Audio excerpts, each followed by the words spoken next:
জন্মের আগে প্রিয় নবী বাবা হারালেন, 6 বছর বয়সে মা হারালেন, 8 বছর বয়সে দাদা হারালেন, এবার আছে শুধু একজন চাচা। এমন চাচা বাবার চেয়েও বেশি আদর করে বিষ্ণু ইসলামকে লালন পালন করলেন। এই আবু তালেবের ভয়ে আবু জাহেল আমার প্রিয় নবীর গায়ে হাত লাগাতে পারে নাই। তার মানে ভালোবাসায় কোনো ভেজাল, ভেজাল আদর্শে। ভেজাল কিসে? শেষ নিঃশ্বাস ত্যাগ করার আগে আবু তালেব অসুস্থ, আবু জাহেল উতবা সাইবা একদিকে, আমার নবী আরেকদিকে।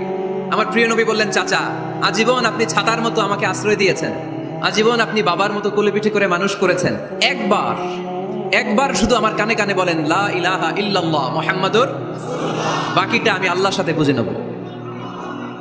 কিন্তু আবু জাহেলও পাশে আছে না নাই? আবু জাহেল কয় না, আবু তালেব খবরদার, আজীবন যে শিরকি ধর্মের উপরে ছিল ওইটার উপরেই থাক, বাপ দাদার ধর্মে চুনকালি মাখিস না।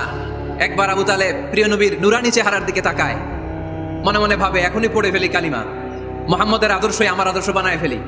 আবার যখন আবু জাহেল উতবা সাইবার দিকে তাকায়, মনে মনে ভাবে না, আগের ধর্ম ছাড়তে চাই না।